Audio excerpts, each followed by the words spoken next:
नमस्कार, मैं Rita Kumari upgrade high school Phulwaria जिला सुपौल से हूँ। आज मैं एक भारत श्रेष्ठ भारत कार्यक्रम के तहत केरल राज्य के कुछ पारंपरिक रीति रिवाजों से संबंधित जानकारी प्रस्तुत कर रही हूँ। तो चलिए चलते हैं केरल। केरल भारत का एक प्रांत है।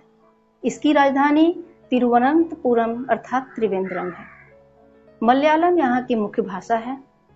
सह्याद्री पर्वत श्रृंखलाओं के मध्य एक खूबसूरत भूभाग स्थित है जिसे केरल कहते हैं। सांस्कृतिक विविधताओं की भूमि केरल एक समग्र सांस्कृतिक समाहार है जिसमें विभिन्न धर्मों, समुदायों, क्षेत्रीय संस्कृतियों और भाषाई विविधताओं का समावेश है। केरल की संस्कृति की तुलना विभिन्न रंगों के मनकों और धागों वाली माला से की जा सकती है जिसके मनके मलयालम भाषा के जरिए गुथे हैं। केरल की सांस्कृतिक विरासत शताब्दियों पुरानी है। केरल की संस्कृति देसी कला रूपों, भाषा, साहित्य, स्थापत्य शैली, संगीत, त्योहार, पाक कला, पुरातात्विक स्मारकों, विरासत केंद्रों आदि का मिश्रित रूप है। केरल पर्यटकों में बेहद लोकप्रिय है, इसलिए इसे गॉड्स ओन कंट्री अर्थात ईश्वर का अपना घर नाम से पुकारा जाता है। केरल भारत का सबसे पढ़ा लिखा राज्य है। यहाँ की साक्षरता दर 100% है। केरल की संस्कृति में महिलाओं को उच्च स्तर प्राप्त है। जहां तक बात रीति रिवाज की जाए, ये रीति रिवाज ऐसी परंपराएं या संस्कार हैं जो पीढ़ी दर पीढ़ी मानव जाति में चले आए हैं, जिसका दायरा बहुत ही व्यापक है। इसका संबंध दैनिक चर्या या मानव जीवन की प्रमुख घटनाओं से होता है। कभी कभी ये धर्म और त्योहारों का भी हिस्सा होते हैं। तो चलते हैं केरल के कुछ पारंपरिक रीति रिवाजों से रूबरू होते हैं। तो सबसे पहले चलते हैं केरल के पारंपरिक पोशाक पर।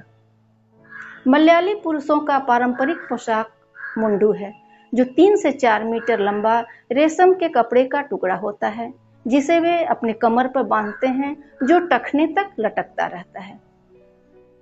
बहुत से पुरुष कमर के ऊपर कोई कपड़ा नहीं पहनते हैं, लेकिन जो उच्च जातियों के हैं वे अपने कंधों पर तौलिया जैसा एक कपड़ा लपेटते हैं। केरल की महिलाओं द्वारा पहना जाने वाला परिधान मुंडम नेरियथम है, जो रंग में मलाईदार या सफेद रंग का होता है, जिसमें रंगीन चमकदार पट्टी या बॉर्डर होते हैं। ब्लाउज का रंग महिलाओं की वैवाहिक स्थिति और उम्र को दर्शाता है। अविवाहित मलयाली लड़कियां हरे रंग की ब्लाउज पहनती हैं, जबकि विवाहित या शादीशुदा महिलाएं लाल पहनती हैं। अब चल केरल के दावत या जो भोज समारोह होते हैं, जिसे इस दावत समारोह को मलयाली भाषा में साद्या कहा जाता है। केरल में आज भी शादी विवाह या ओणम जैसे उत्सवों पर साद्या का आयोजन किया जाता है, जिसमें केले के पत्ते पर वहां के स्थानीय पारंपरिक भोजन सर्व किया जाता है, जिसमें मुख्य रूप से चावल पर उसके साथ साथ कई और खाने की चीजें सर्व की जाती है। एक समान साद्या में 24 से 25 व्यंजन होते हैं, जिसमें मुख्य रूप से नेचोरम यानी चावल के साथ कलान, अवियल, थोरान, ओसन, पछड़ी, किचाड़ी, कुटुकारी, एलिसरी, आम का अचार, पुविंजी, नारंग अचार, पापदाम, केले के चिप्स, सरककारा, आप्पे, केले, सादे दही और बटर मिल्क शामिल है। अब चलते हैं केरल के कुछ पारंपरिक रीति रिवाज को देखते हैं।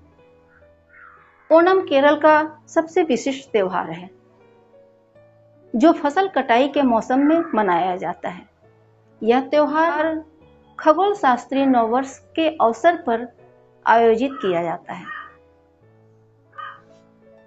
केरल में नवरात्रि पर्व सरस्वती पूजा की तरह मनाया जाता है। महाशिवरात्रि का त्योहार पेरियार नदी के तट पर भव्य तरीके से मनाया जाता है और इसकी तुलना कुंभ मेले से की जाती है। सबरीमाला के अयप्पा मंदिर में इसी दौरान मकर विलक्कू का आयोजन किया जाता है। 41 दिन का इस उत्सव में देश विदेश के लाखों लोग सम्मिलित होते हैं। वलमकल्ली या नौका दौड़ केरल का अपने ढंग का अनोखा आयोजन है। त्रिशूर के वडक्कुमनाथ मंदिर में हर वर्ष अप्रैल में पूरम त्योहार मनाया जाता है, जिसमें सजे धजे हाथियों की भव्य शोभा यात्रा निकलती है और आतिशबाजी का प्रदर्शन किया जाता है। जिस तरह से उत्तर भारत के लोग 1 जनवरी को नए साल के रूप में मनाते हैं, ठीक उसी तरह केरल में नए साल की शुरुआत विशु उत्सव के साथ की जाती है।